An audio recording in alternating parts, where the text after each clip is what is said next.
Good morning, everyone. Good morning. Yeah. Okay, so the comedian George Burns once said, happiness is a large, loving, caring, close-knit family in another city. Everyone has their ideas of what happiness is, their own idea of what happiness is. But it is the number one thing that people report that they desire most in life, is to be happy, right? And it drives us. It's the motivation, and it's where all of our actions stem from, either seeking or trying to secure happiness. It's even written into our Constitution. Right? We just celebrated that on Friday, the right to pursue happiness. It's what parents say that they want the most for their children, right? Just want my children to be happy. And there are bookstores filled with shelves and shelves of books on the topics. One of the number one search terms on Amazon Books, and with titles like The Happiness Recipe, The Happiness Advantage, Money and Happiness, Lessons on Finding Happiness, 12 Months of the Happiness Habits, 40 Days to a Joy-Filled Life, Your Happiness Connection, Find the Happy You. It's clear that the state of being that we human beings desire above all else is to be happy. Even Mother Teresa said, never give up your right to happiness. Never give it up. She said it twice. She must mean it. It's true, right? It's absolutely correct. The problem is, most of us are searching for it in all the wrong places. And, it makes sense because we live in a culture that is constantly giving us messages that our happiness is outside of us.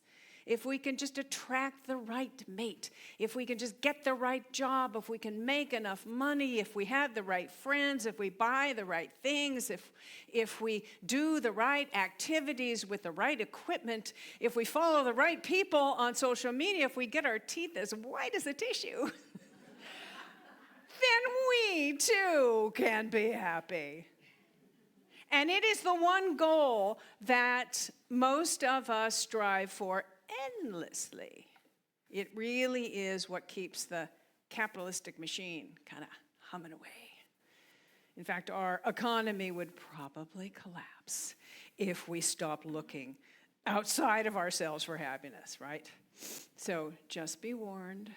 You may want to leave now if that's important to you.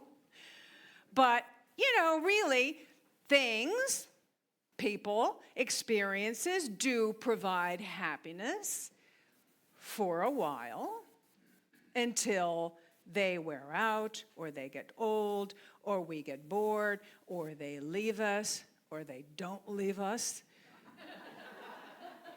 or the experience ends and our happiness ends. Right? And then that's what keeps us coming back. It keeps us addicted to more and better things that we think are going to make us happy. If I can just, make myself more appealing to a better mate, if I could work 80 hours rather than 40, I'll make more money. If I, just can hang with better people, if I buy better things, if I get enough likes on my social media posts, I will definitely be happy. And it works for a while, right? Until it doesn't. So every year since we have moved out to North Carolina, we spend a week at the coast. The whole family, we go out to the beach, one of the beautiful beaches in North Carolina that we're so blessed to have. So, every time we go out there, usually when you go out to the beach or the Outer Banks, there is a bridge that you go over, very often. And the bridge you go over, and then underneath are these beautiful waterways and estuaries, right? You've been out there? And very often I see kayakers kayaking in and amongst the waterways. And every time I said, oh my God, that looks like such fun. Let's do it this year. And 14 years later, we hadn't done it. This year, we did it. We made a reservation with this wonderful person who was just a wonderful guide. I mean, he had a PhD in marine biology, and he very knowledgeable on the wildlife and the vegetation there. And so we were going out to explore Fort Fisher and Zeke Island, if you know where that is. Just the estuary is beautiful there. And we get there, and before we put our vests on, he says, well, the wind is picked up a little bit, and there's a current coming in, and we're going out to that island out there. You're going to be fighting against the wind and the current. Do you still want to do it? And, of course, the kids were like, heck yeah. And I was like, well, that island seems very, very far. Oh, I don't know. Let me think about this one. And then he said, well, you know, if you get into trouble, I can put a rope around the bow of your kayak and tow you. No trouble. I do it all the time. So I said, okay, yeah. We said, yeah, let's do it. That was a deciding factor. And so we get into our kayaks, and we're going out, and it's so strenuous, and I'm trying to get out there, and they're all getting ahead of me, and the guy is explaining about the history of the area, missing everything. I can't hear. They're all up there, and my wrists are hurting, and it's just like the most strenuous thing I've ever done in my life. I'm not sure I'm going to make it. And I ask just I wouldn't take a tow, though. I mean, I have my pride. But I said, can we just rest for a moment here before so we finally make it to the island. And we get off on the island, and it's like all muddy because, well, sea level rise is a thing. We're experiencing it now, and it had rained just like the day before. So the beaches were non-existent, and the trail was basically muddy. So we're trotting around, and at one point it sucked my shoe off of my foot, and everybody's reaching down in the mud to try to find my shoe. And I'm like, yeah, I'm having fun. I'm having fun. This is fun. Yeah. We did see some really cool fiddler crabs. You ever see fiddler crabs? They're the ones that have the one giant claw. The other one is just fine. There's one giant claw. And the guy told us, it's just the males that have this. Because, the bigger the claw, it's more attractive to, the mates, and so the species continues. They were very cool. Got some pictures of those. So we go off in the interior of the island and really kind of have a fine time. So on the way back, as we're headed back, the wind had calmed down. And it was just calm and just easy. And we get back in the kayaks, and it's really fun, and it just feels really good, and the sun is out. And he takes us to the estuaries, and we go in this one little canal where the current is just carrying us gently along. It's just like you didn't even need to paddle. It was like a lazy river. You ever been on a lazy river? It was like a physical meditation. And I'm like, this is bliss. This is heaven. This is my happy place. Oh, I just wanted to stay there. And then as we got to the end of it, I'm like, can we just go back around to do the whole thing again? I wanted the lazy river part. But, it was getting late. We had to get back. And so once, the experience ends and happiness ends, right? So we get back into the open water, and the wind had picked up again. And I'm like, at this point, I lost my mojo. And I said, okay, just give me the tug. Just tow me in. I have to say, my husband did the whole thing without getting any help. I was just like so impressed there and back. Yeah, so that the experience ends, happiness ends. And, seeking happiness from external experience is temporary. It's just temporary, Nothing wrong with it, right? There's nothing wrong with it, as long as we know that it's not the source of our happiness. Okay, let's do it. Let's have fun. Let's have more fun, right? As long as we know it's not the source. It's when we get confused. Even when we know it, sometimes we get confused that it's out there. And then after kind of a lifetime of looking outside of ourselves for happiness, at some point we become disillusioned. Disillusioned is an interesting word because it's disillusioned. We are separating ourselves from the illusion that the external world is the source of our happiness. Right? So we are separating ourselves. We're waking up. We are seeing it clearly. And here's the thing, when we realize that nothing in the outer world can make us truly happy, we'll also know that nothing in the outer world can make us unhappy. And we become free.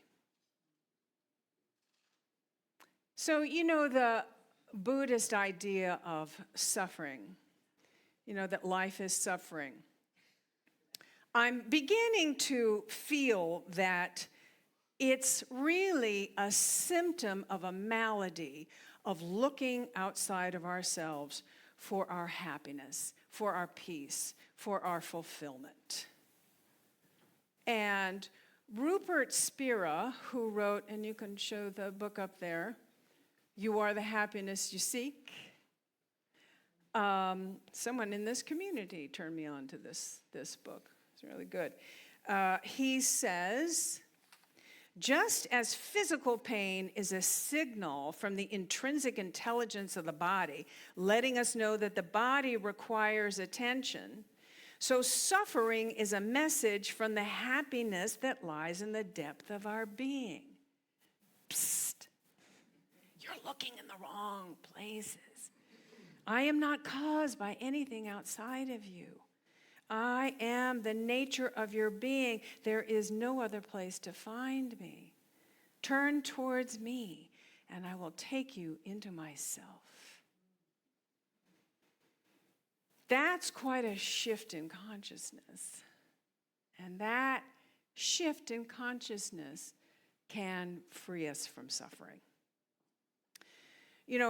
Spiritual masters from all traditions, from the beginning of time, have told us that it's not the outer world that provides the experience of happiness or whatever it is you're looking for, bliss, heaven, the experience of heaven, that's an intrinsic part of who we are. That's who we are. Therefore, it's within us.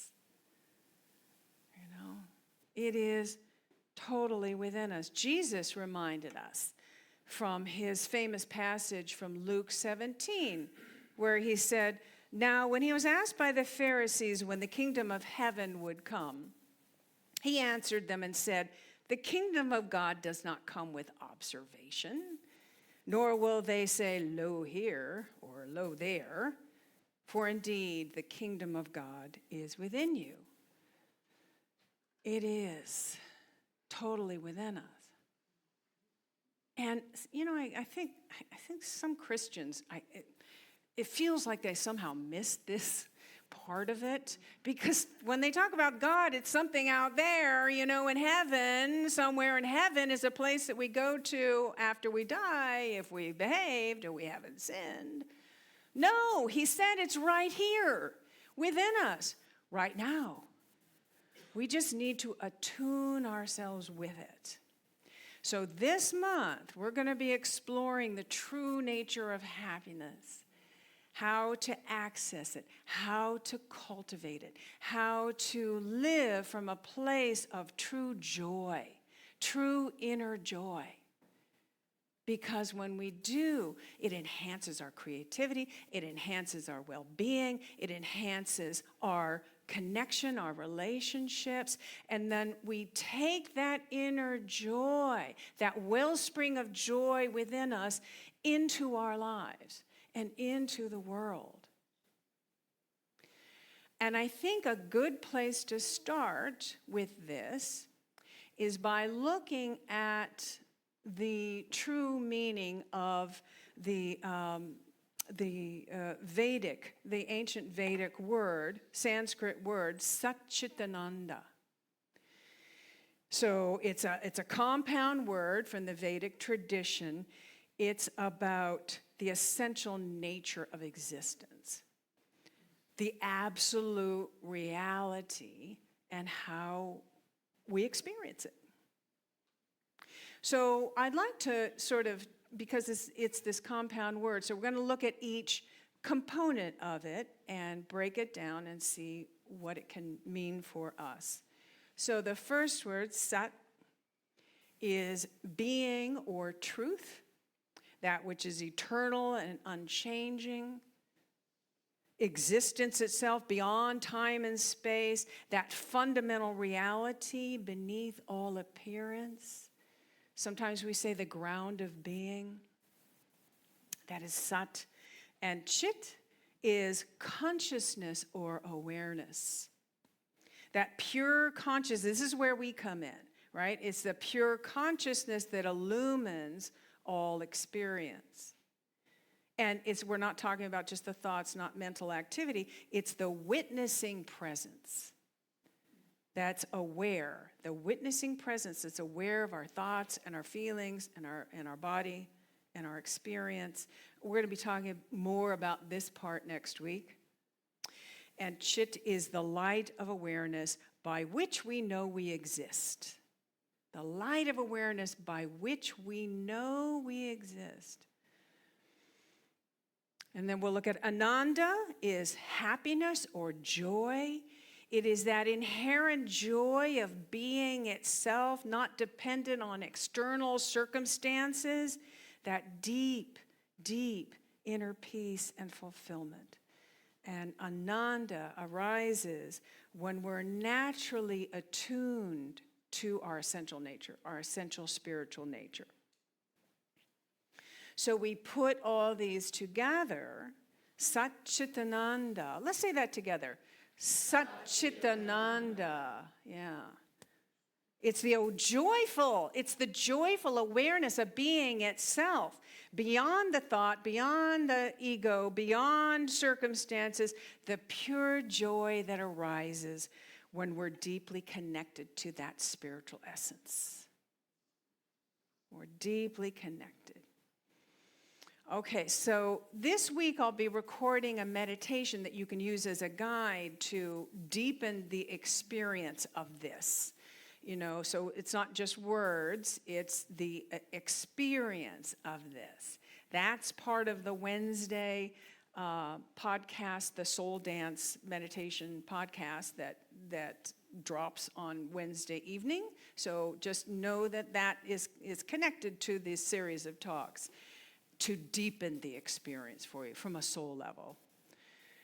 And so in the meantime, this week, I want you to pay attention to what you're looking to for happiness. What things, people, experiences you might be looking to for happiness. Don't change it. Don't judge it. Just say, oh, yeah, that's right. That circumstance gives me joy. That experience gives me joy. That person gives me joy. Just notice where you're looking to happiness. Again, not good or bad. Just notice. And then we'll start looking at how that inner joy, that wellspring of joy coming from the very center of our being, can give rise to a consistent state of joy. Ready to go on this ride with me? All right, namaste.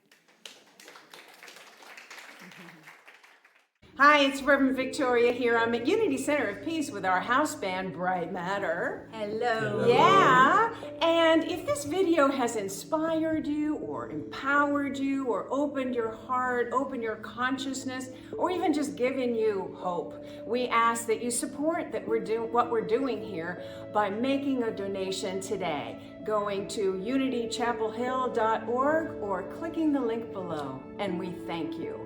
Thank Thank you. you.